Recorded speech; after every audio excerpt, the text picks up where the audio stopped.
మన ప్రభువును రక్షకుడైన యేసుక్రీస్తు నామములో మీ అందరికీ శుభములు తెలియచేస్తున్నాను. దేవుని వాక్యమును ధ్యానిందాము. యెషయా గ్రంథం 30వ అధ్యాయము 18వ వచనం. కావున మీ యందు దయచూపవలనని యెహోవా ఆలస్యము చేయుచున్నాడు, మిమ్మను కరుణింపవలనని ఆయన నిలబడి ఉన్నాడు. ప్రియులారా, ఉదయకాల సమయంలో పరిశుద్ధాత్మ దేవుడు మనందరితో మాట్లాడుచున్నారు. ఏమనగా దయచూపగలనని ఆయన ఆలస్యము చేస్తున్నాడని ఇక్కడ వ్రాయబడింది. ఎవరి విషయములు ఈ మాటలు వ్రాయబడిన అంటే నాటి కాలములో ఇశ్రాయేలు ప్రజలను ఉద్దేశించి దేవుడు మాట్లాడుచున్నారు. వారి దేవుని మాట వినక దేవుని సన్నిధికి దూరమైపోయి ఇష్టానుసరమైన మార్గాలు, ఇష్టానుసరమైన తలంపులు కలిగి జీవించటం వలన దేవుడు వారిని కనికరించాలనుకున్న వారి దేవునికి కోపము రేపుతూ ఉన్నారు. అయితే వారు పడిన కష్టాలను బట్టి, శ్రమలను బట్టి, బలహీనతలను బట్టి వారి ఎటు తోచని పరిస్థితిలో మరలా దేవుని వైపు తిరిగి ఆయన సన్నిధిలో ప్రార్థిస్తూ ఉండగా, ఆయనను బ్రతిమాలుకుంటూ ఉండగా ఆయన సన్నిధి నుండి మాట్లాడుతున్న మాటలవి. ఆయన దయచూపాలని ఆలస్యము చేయుచున్నాడు. అవును, కరుణించు దేవుడు ఆయనే కదా, కాపాడే దేవుడు ఆయనే కదా. ఎందుకు ఆలస్యము చేశాడు అంటే ప్రతి అపరాధం నుండి వారు విడుదల పొందటానికి, దేవుని సన్నిధిలో నిలబడటానికి, దేవుడు ఇంకను వారిని కరుణించటానికి ఆలస్యము చేస్తూ ఉన్నాడు. అసలు ఆయన కరుణించే దేవుడు కదండి.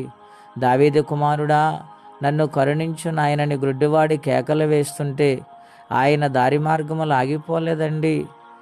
బ్రతిమాలుతున్నప్పుడు, కేకలు వేస్తున్నప్పుడు ఎంతమంది గద్దించినా ఆయన కనికర స్వరూపుడు గనుక ఆ స్వరము విని, ఆ కేకలు విని నిలబడి ఆ గ్రుడ్డివాడికి కార్యము చేసిన దేవుడు ఆయన. ఇశ్రాయేలు ప్రయాణములో కరుణించి ఎన్ని మార్లు ఆయన మీద తిరగబడినా దేవుడు వారిని కనికరిస్తూనే ముందుకు వారిని నడిపించారు. వారికి ఆహార విషయములో కానీ, దాహం విషయంలో కానీ, వారి ప్రయాణ మార్గములో కానీ ఏ లోటు ఆయన రానివ్వలేదు. అంత కరుణాస్వరూపుడు ఎందుకు ఆలస్యము చేస్తున్నాడంటే తప్పిదము వారిలో ఉన్నది గనుక.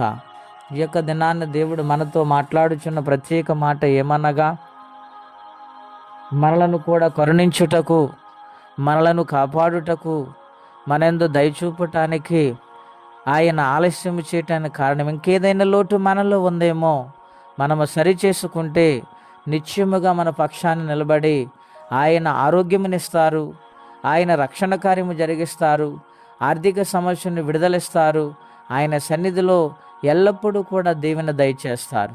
మరి ఆయన కరుణ కొరకు కనిపెట్టువారుగా మారదామా? అటువంటి దీవెను ప్రతి ఒక్కరూ పొందుకోవాలని ప్రేమపూర్వకంగా మనవి చేస్తే ఈ మాటలు నేను ముగిస్తూ ఉన్నాను. ప్రార్థన. పరిశుద్ధుడు అయిన మా తండ్రి, ఘనమైన మీ నామం కొరకై స్తోత్రం చెల్లిస్తూ ఉన్నాము.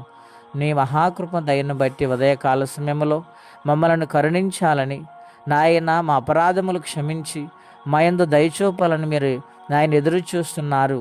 నాయన మీ పాదాల చెంతకు వచ్చి నాయన మా ప్రతి ఒక్క అపరాధం ఒప్పుకొని క్షమించబడి మీ కరుణ, మీ కృప పొందుకునే వారిగా మమ్మల్ని మార్చండి. యూట్యూబ్ ద్వారా ఎంతమంది వాక్యం వింటున్నారు, వారు ఏ శ్రమలో ఉన్నారు, ఏ కష్టంలో ఉన్నారు, ఏ సమస్య వారిని వెంటాడుతుందో జ్ఞాపకం చేసుకుని వారిని ముట్టి స్వస్థపరిచి సహాయం చేయమని, ఈ దినము దీవెనకరంగా మార్చమని యేసుక్రీస్తు వారి పుణ్యనామమున ప్రార్థించి స్తుతించి వేడుచున్నాము తండ్రి.